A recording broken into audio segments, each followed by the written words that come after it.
Thanks, Jeremy, and what a fascinating morning. I think it was particularly interesting to me hearing the sequence of presentations unfold, because there's a lot of link back in what I'm going to talk about to the hybrid organisation, to the focus on talent, and to the role for workspace on demand. So, livable lives addressing dysfunction in 21st century work. Well, of course, we're agile now. That's a given, it's not in question. And for those of you who've only been in this space, here's some views into the rest of John DeLucy's wonderfully presided upon building that we've heard so much about today. People working where they are, outside, inside, and what greater tribute could that be in appreciation than plugging into his electricity and shoes on his floor. So if you do have the opportunity to work like this, al fresco with only a cardboard box for solar protection, loose fit design, why on earth would you choose to work in an office? Well, I think this image says it all, and it sort of brings to mind that reference to flirtation this morning, but it is about marketplace appeal. And I think there is something real about this. It's the veracity of face-to-face, it's the engagement of the immediacy, and it's about the frisson of potential that markets have long offered to communities across the world. So the physical workplace as a marketplace has strong appeal. Workplaces exert enduring pull from talent spotting to information exchange, and through all of those other needs like resource availability, access to people, to the very human needs for identification, a sense of belonging. So despite technology, physical workplaces have draw, and these images might come as a surprise to Jeremy and to Philip, because if it were not for physical workplaces, why else would these great books that they've co-authored have a place? It is about the power of place and scene, and I think that is a really important word that we often forget about in the pull of the workplace.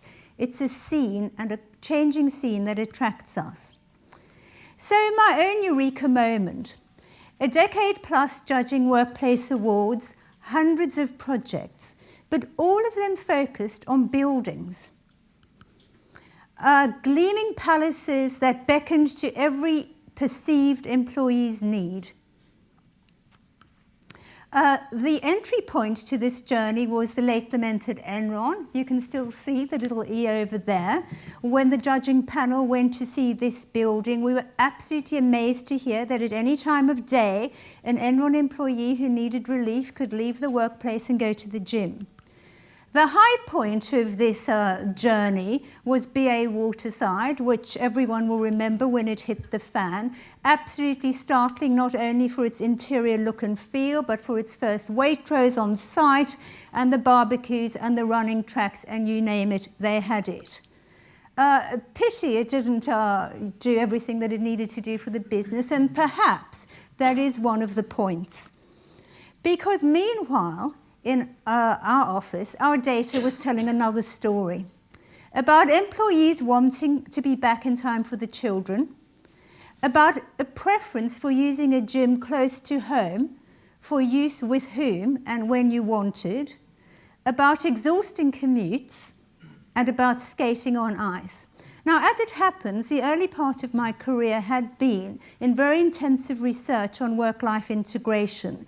And this has been a particular research interest that I have followed through all the other studies that we've done. So it built on a long corpus of work that makes me very alert to when people feel torn in two. And we've kind of tracked this through all the studies that we've done. So juggling time and commitments, it's a very hot national preoccupation, and it's a very hot global preoccupation. You see an endless discourse about it in the newspapers. There are very, very strong pulls to the home milieu, to kids, to partners, to passions, and to pets. And lest you think that waiter, I can't eat this muck is too frivolous a comment, the text that goes with it is, it all comes down to pet humanization. According to the retail analysts who believe that a rise in single-person households and loneliness caused by longer working hours has caused Britons to form closer attachments to their pets. And what's the tie back? If you look at the graphs, which Paul Harrington said any self-respecting presentation has to have, the very dark grey is single-person households. And the next grey are two-person households, no kids. And just look at the dramatic increase in single-person households over the last 40 years. And similarly, an increase in smaller two-person households. So this focus on the other aspects of personal life, independently of children, which always has a disproportionate focus in workplace diversity attention, is very, very real. And we've just completed a more recent study in a workplace where these issues about, me and my music practice with a group assume a very, very high importance in what employees are trying to do in juggling their work lives. And to elderly dependents. Now, the ideal is to have everyone who's aging being that fighting fit. There's no doubt, as the first set of graphs shows, that we have an increasing elderly population. There are fewer young people to support an increasing elderly population. But the graph below shows people really sandwiched between the two, at the same time between elderly dependents and between children. And ironically, because he's left now, but this is a quote from Charles Ledbetter this weekend in an article about a completely different topic, which he referred to, which was about the good death. And in his reference to saying what it would take to enable more people to die at home, which is not my subject, he did say, women bear most of the burden, and many are already stretched to breaking point between the demands of work, their partners, children, and elderly parents. So I just want to register that point. Okay, moving on. What's the problem? When work is where you are, home can also be a place to be. So can't this overcome work-family conflicts?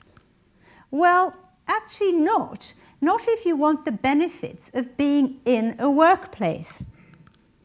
And when the pulls to the home zone also challenge your ability to work effectively when you're there.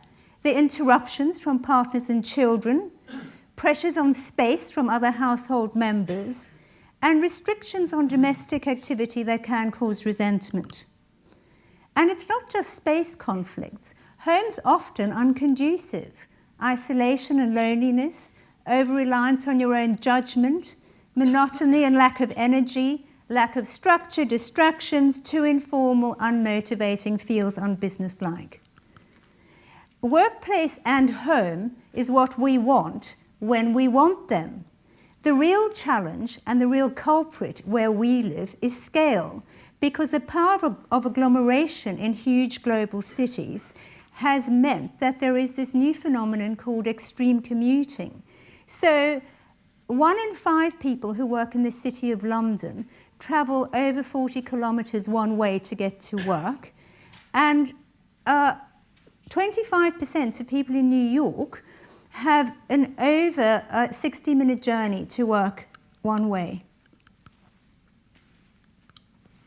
And workplace consolidation extends these effects. Yes, I know there are very, very strong supply-side benefits in workplace consolidation, the rationalised real estate, the streamlined facilities management, the seductive support facilities that I showed, and yes, a very strong corporate image. But single-site solutions are always on the wrong side of town for some. And here we have it, the top slide is BP at Sunbury, the lower slide is RBS at Gogarburn in Scotland, amazing facilities on site, but in each case, the whole palaver of the buses and the taxis and the effort to get there. So what we need to do is to reduce distance, to work away from home, but not too far. Well, this is what we've been talking about today. It's third place solutions, isn't it? Liberating people, great. dovetailing with corporate real estate costs. Fantastic. But I really want to question whether this is an adequate response, because I think that we use the term third place solutions as a catch-all and we use it too indiscriminately. Are we talking about space for on the move, Kennedy Airport? Are we talking about space for touchdown? Or are we talking about significant periods of working? So, Eureka 2. I was very, very excited, I think it was a year and a half ago now, when I heard Mark Dixon launch a new business centre for Regis. And he talked about the firm's corporate strategy of developing Regis centres in residential areas.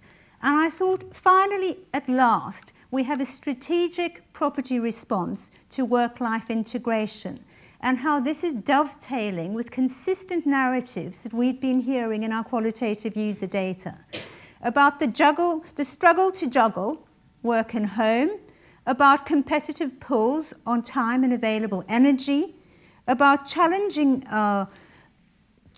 changes that go with life cycle evolution, and about demographic and fiscal realities from which very, very few of us are immune.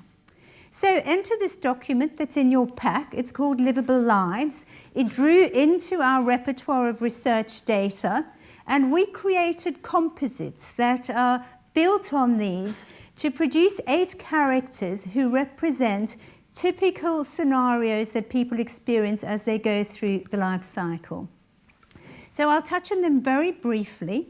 We have Morris, the management consultant, who cannot work at home because his partner is running a very successful e-business from there.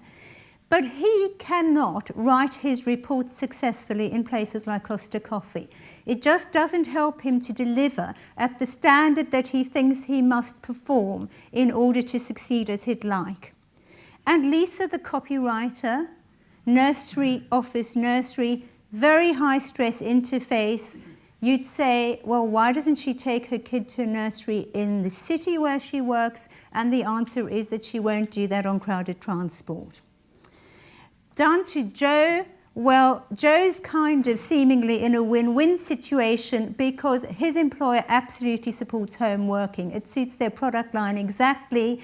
And hey presto, his wife's in a similar business where agile working is what they sell. So between the two of them, they managed to be registered home workers for 4 days a week. And it's brilliant because they've really cut down on the costs of childcare.